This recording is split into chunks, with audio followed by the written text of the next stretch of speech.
The movie starts with Fernando, who combines an artistic nature with a practical mindset. Even though he doesn't look like much, he is very smart. After a busy day, Fernando finds himself caught in a heavy rain. He stops to light a cigarette, standing there for a couple of minutes, waiting for the rain to cease. As he lights the cigarette, a car drives by at high speed and splashes water all over him. Frustrated, Fernando throws his cigarette onto the street, only to watch it get carried away by the growing water current. He decides to follow the cigarette, tracing it until it eventually disappears through a drainage grate. At that moment, as Fernando stops, his gaze is drawn to a bank nearby Banco Río. A thought begins to form in Fernando's mind. He suspects that the sewers run just beneath these drains near the bank. He runs from one drain to another, mapping the water's path until he finds where it ends up. The idea is already taking shape. The next morning, Fernando meets with his friend Sebastian to share his crazy idea, though the idea isn't entirely clear yet. Sebastian jokes that he should call Fernando crazy and stupid, but admits that he's probably stupid himself. Curious but skeptical, Sebastian wants to know more, though he reminds Fernando that they'll need tool sand since he's broke. Fernando should find someone willing to fund the plan. Fernando then meets with a man named Deo inside a church. Disappointed, he learns that Deo has no money to invest in the operation. However, Deo refers him to someone else-y guy named Mario. Mario is a known con artist and thief. When the two men meet, Mario tells Fernando that he usually works alone and might not be interested in teaming up. But Fernando counters that Mario gets arrested so often because he focuses on small jobs. What Fernando has is different, a single heist that could set them up for life. Mario is intrigued. Wanting to know more, he follows Fernando to the bank. A few feet from the building, Fernando drops a tape into the drainage, and then the two men enter the sewers to find it. Once they retrieve the tape, Fernando explains, they are only a few feet away from millions of dollars. Twice a day, the sewer water reaches a low level. This gives them a time window to work and dig a hole, which will eventually serve as their escape route. But the plan will be stalled if it rains, so they'll have to keep a close watch on the weather. The next day, Fernando meets again with Mario and Deo. He informs them that the bank is equipped with motion detectors. To learn how they work, Fernando has installed the same motion detectors in his own home. He's discovered they don't actually detect motion, they respond to temperature changes. To beat them, he dons a red suit gear typically worn by climbers of high mountains, which hides the human body's heat signature. Now they need a map of the bank. Fernando gets to work. After taking pictures outside, he enters the bank and photographs every angle and space he can. But the security guards grow suspicious and escort him to the basement for questioning. They check his camera, but find nothing. Unbeknownst to them, Fernando has already removed the memory card and is hiding it in his hand. They apologize and let him go. At the same time, Fernando has gotten a good look at the basementa bonus. Back home, he creates the map and shares it with his friends, who will soon become his colleagues. Over the next few nights, Fernando measures the distance between the drainage system and the bank using various methods. Applying his skills in geometry, he draws key conclusions. In a conversation with Mario, Fernando insists that he doesn't view their mission as morally wrong. The bank may lose some money, but it will recover and customers will be refunded. No real harm done. Mario teases him, suggesting he write a note to the people whose money they're taking, explaining his ethical reasoning. Next, the team heads to the sewers and begins digging. Afterward, they brainstorm ways to crack the safes, but Fernando rejects their ideas. They either take too long or yield too little money.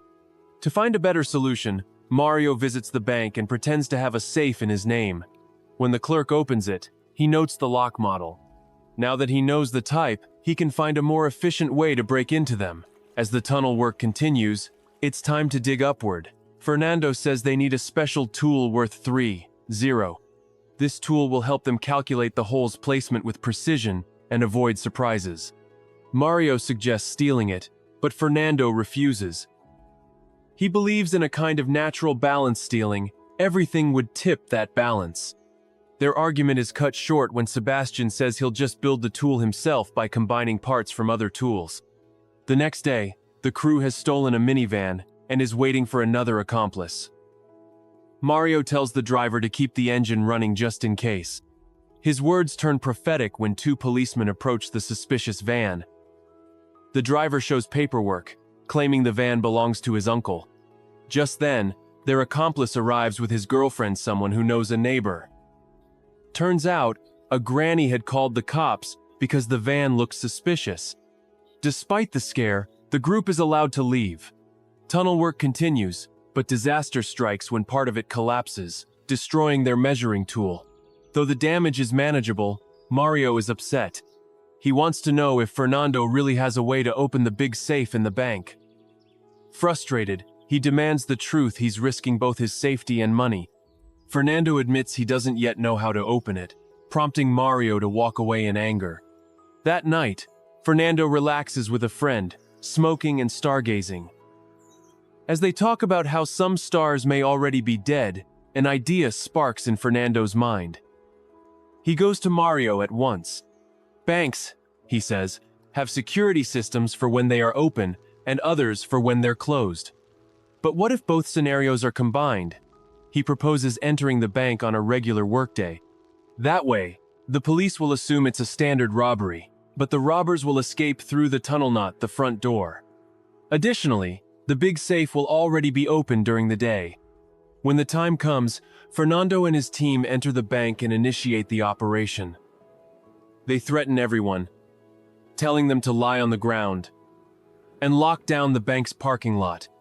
Fernando grabs a random person and steps outside to show the police they mean business.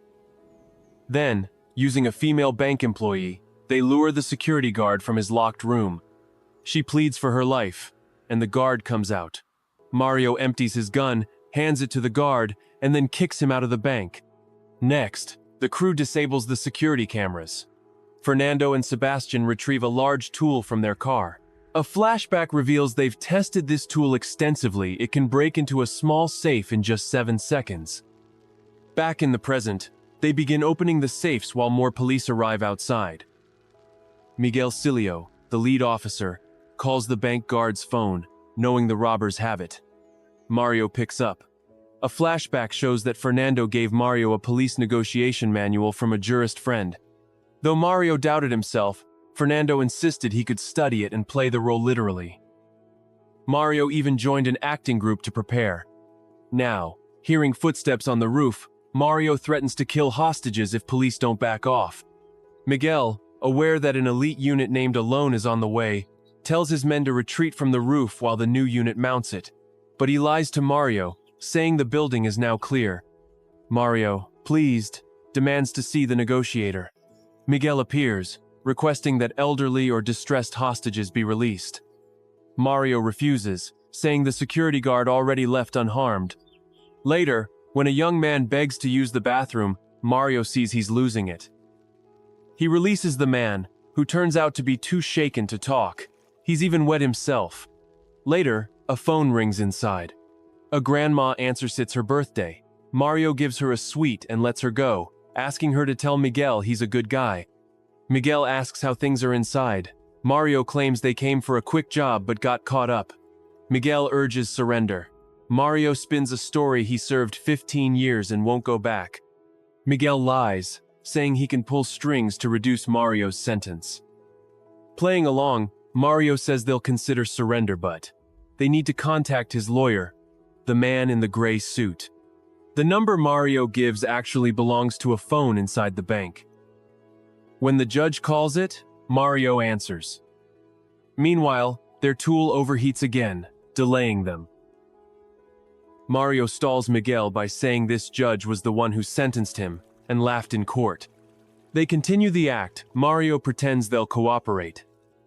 But inside, they are transferring cash by hand. The alarms on their watches go off. It's time to leave. Mario asks Miguel to order pizzas as a distraction. When the fake lawyer's number is called, the phone rings right behind Mario. Miguel grows suspicious. As the bank CEO arrives, Miguel asks if there are any other exits. He's told there aren't. Meanwhile, the robbers use their tunnel to move money onto boats. The water levels are now high, perfect for floating their loot. Miguel inspects the drainage system, growing more certain about the sewer theory. Inside the bank, Fernando lays down fake weapons on a red blanket. A flashback shows Mario playing a trust game, pointing a fake gun at everyone, claiming someone leaked the plan. All guns are fake. Alberto thinks this is reckless, but Fernando insists real guns are too risky. Mario agrees. If they believe it, others will too. Miguel reports to his Commanderno pizza orders, no signal on Mario's phone. Relatives begin getting calls from hostages inside, and the police realize the robbers are gone. They storm the bank. Miguel finds the tunnel exit, blocked with what looks like a grenade. But knowing all the weapons were fake, he grabs it and jumps into the tunnel. The robbers reach their destination. A van waits. A hatch on the van's bottom opens, and one by one, they climb in with the money. As they drive off, Mario jokes that this must be the most expensive van in the world. A police car drives past, unaware. Later, the crew relaxes with their cash, smiling everything went according to plan. They part ways and live their dreams. At least for a while. But trouble brews. Alberto's wife catches him cheating and reports him to the police. Alberto is arrested and breaks under pressure. One by one, the rest are caught, including Fernando. Years later, Fernando is released from prison. Mario waits outside. The two friends embrace. They reflect on their past, both retired now. The story ends with real-life footage and reports about the true events that inspired the heist of the century. Comment, subscribe, and turn on the bell notification to notify you when we post another recap. Thanks for watching. Stay tuned for the next recap.